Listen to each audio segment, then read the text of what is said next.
그러면은 교통사고가 발생을 해서 가해자가 발생하고 피해자가 발생했을 때 가해자가 교통사고로 인해서 져야 하는 민사적 책임과 행사적 책임 중에서 행사적 책임에 대해서 말씀을 드리도록 하겠습니다. 교통사고가 발생했을 때 가벼운 가실, 즉 경가실에는 가해자가 그 책임을 교통사고에서는 면하게 해주지만 중과실에 대해서만큼은 교통사고 특례법에서 정하여 행사적 책임을 지게 합니다. 우리 12대 중과실이라는 이야기를 들어보셨을 거예요. 첫 번째가 신호위반, 두 번째가 중앙선 침범, 세 번째가 속도 제한, 20km 이상의 가속을 했을 때 그 책임을 지는 것, 그 다음에 앞지르기 방법의 위반, 철길 건널목 통과 위반, 횡단보도에서의 보행자의 보호 의무 위반, 즉 횡단보도에서의 사고를 이야기하는 거겠죠. 그 다음에 무매너 운전, 그 다음에 음주운전, 그리고 사람이 다니는 보도를 침범하는 운전, 그렇게 해서 사고가 발생하는 거죠. 승객이 추락하게끔, 통상 버스 사고에서 승객이 추락하는 사고, 또 어린이 보호구역에서 어린이가 다치는 사고, 그 다음에 자동차 하물이 떨어져서 그 필요한 조치를 하지 않은 운전, 즉 말해서 하물이 떨어지도록 해서 사고를 낸 이런 사고일 경우에는 그 12대 중과실이라고 해서 행사적 책임을 가해자에게 묻게 됩니다. 그런데 이것 외에도 행사적 책임을 묻는 교통사고가 있습니다. 첫 번째, 우리가 알고 있는 도주, 뺑소니, 즉 사고를 내고 그 지역을 이탈했어. 그리고 피해자의 구호 조치를 하지 않은 이런 가해자에게 뺑소니에 대해서, 즉 도주 사고이겠죠. 도주에 대해서 그 책임을 행사적으로 묻습니다. 엄하게. 그 다음에 12대 중과실에 들어있지 않더라도 교통사고로 사망사고를 냈을 경우에, 그럴 경우에도 행사적 책임을 엄하게 묻게 됩니다. 물론 피해자의 가실과 가해자의 가실에 따라서 형량이나 벌금이 차이는 있겠으나 행사적 책임을 엄하게 묻게 됩니다. 가해자에게. 그 다음에 오늘의 주제인 그 행사적 책임에서 일반인들이 알고 있는 중상해의 사고일 경우에도 가해자에게 형사적 책임을 묻게 되게 됩니다. 자, 중상해 사고, 병원에서 12주 진단이 나왔다, 14주 진단이 나왔다, 또는 6주 플러스 4주 플러스 4주, 이렇게 해서 14주가 나왔다. 예를 들어서 A라는 환자가 있는데 그러니까 팔 해서 상완거래 골절, 간부 골절, 그래서 셀을, 그러니까 금속적 내고정술을 했다. 그리고 그래서 진단이 8주가 나왔고, 그 다음에 뇌진탕이 있었다. 뇌진탕이라는 것은 머리가 흔들린 것을 이야기하는 거거든요. 어떤 충돌에 의해서 내가 좀 흔들렸다, 뇌진탕이 왔다 해서 2주 진단이 나왔고, 추간판 탈출로 해서 척추체에 외력이 가해서 탈출이 좀 있어서 그 진단이 4주 나왔다. 8주 플러스 2주 플러스 4주, 14주 진단이 나왔다. 그러면 일반 환자분들은, 피해자분들은 내가 14주가 나왔으니까 이것은 중상해다.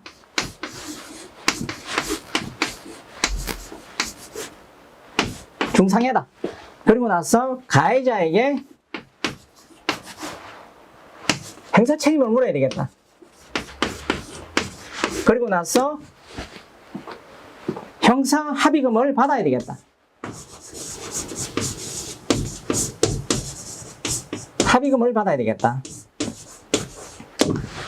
이렇게 생각을 합니다.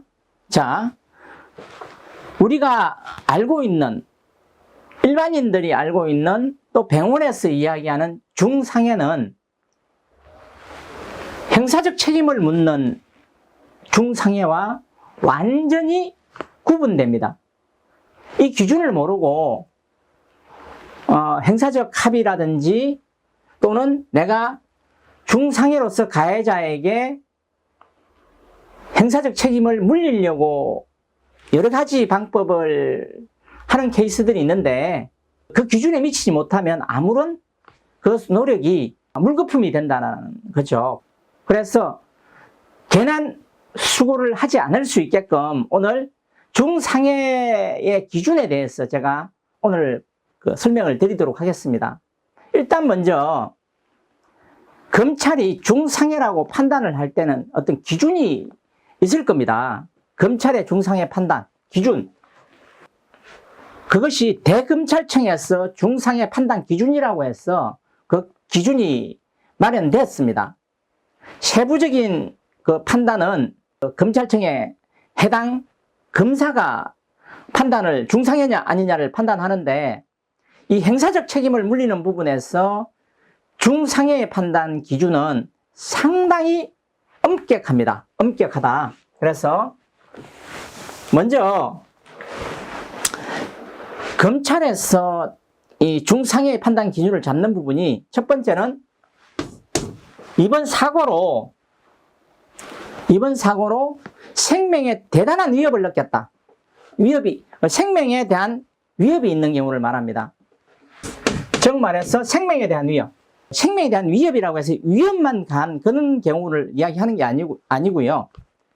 그 사람의 뇌 또는 심장, 그 다음에 다시 말하면 주요 장기겠죠.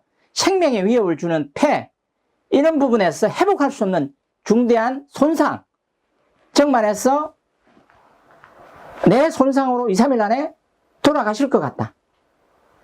또는 몇 개월 안에 사망할 수 있는 정도의 손상이 있는 경우, 이런 경우겠죠. 폐가 거의 숨을 못 쉴 정도의 손상이 있는 경우, 이런 경우에 생명의 위협을 당하고 이어진다는 거죠. 생명의 위협을 당하고 이어지는 이런 중대한 손상이 있는 경우에는 검찰이 중상해로 본다. 자, 두 번째, 검찰의 중상해 기준은 뭐가 있냐면 불구입니다. 불구. 회복 불가능한 불구.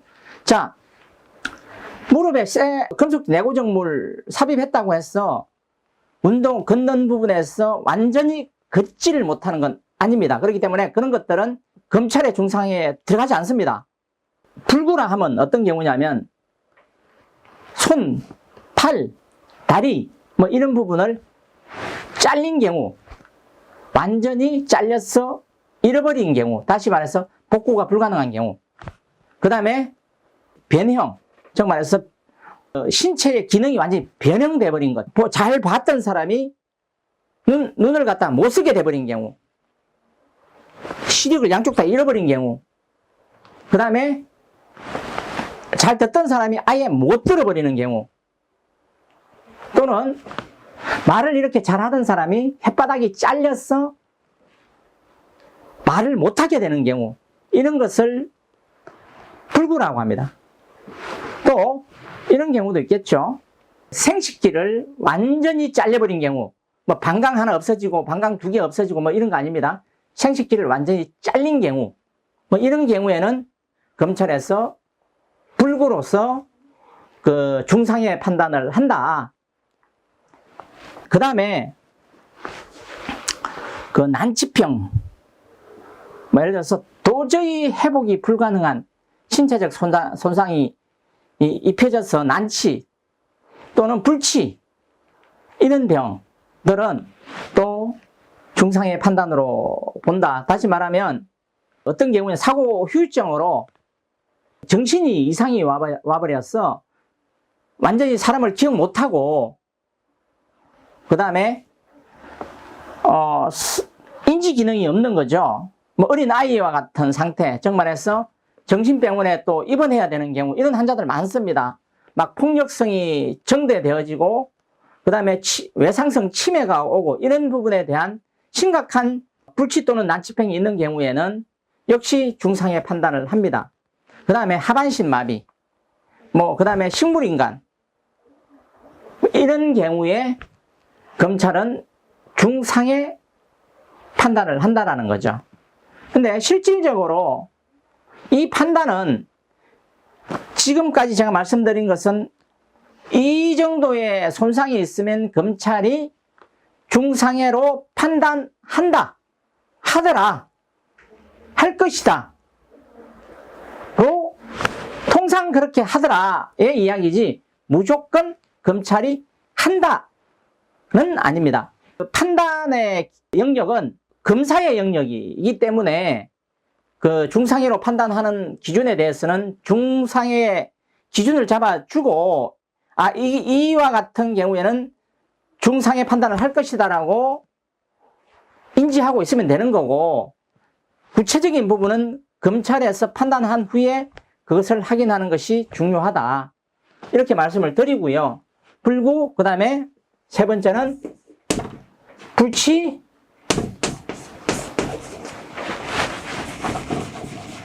불치병, 난치병, 난치, 그 다음에 불치병이 되겠죠. 이렇게 보시면 되는 거고, 자, 여기서 우리가 확실히 알아야 되는 게 뭐냐면, 이 모든 중상해에 대해서, 또는 12대 중과실에 대해서, 사망사건에 대해서, 뺑소니에 대해서, 그 벌을 내리는 사람은, 벌을 내리는 곳은 사람이 아니고 국가이다. 그러니까 피해자가 가해자에게 벌을 내리는 것은 절대 아니라는 거예요. 그 행사적 책임에 대해서 국가가 가해자에게 벌을 내리는 것이고요. 자, 이런 경우들이 많습니다. 사실은 그냥 대부분 흘러가는 영역이 돼버리는데, 왜냐하면 당장에 우리 이런 게 있어요. 가해자가 사고를 쳤는데, 사고를 냈고 피해자가 발생했는데 심하게 다쳤어요.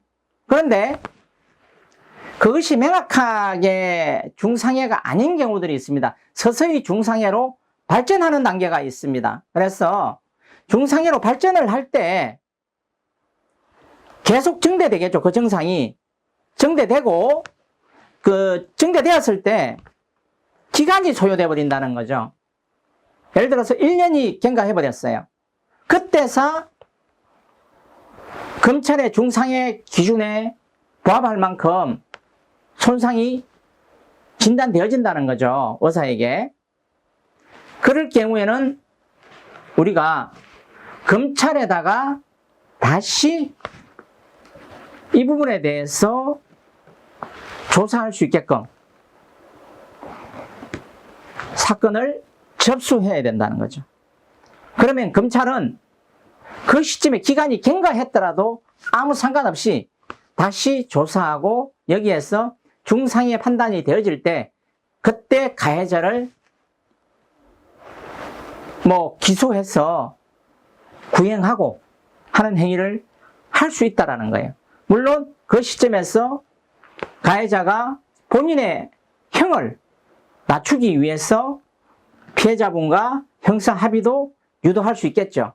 그래서 사고 바로 나고 나면 사실은 아주 심각한 손상이 있을 경우에는 중상해로 경찰을 통해서 경찰에서 검찰로 송치하고 검찰에서 기소를 합니다.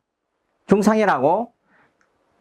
그러니까 거기에 따라서 진행하면 되지만 대부분의 사람들이 놓치고 가는 부분들이 나중에 중상해가 되었을 때 대부분 그것에 대해서 그냥 흘러가 버립니다. 가해자에 대한 처벌에 대한 요구를 하지 않고 지나가 버린다는 거죠.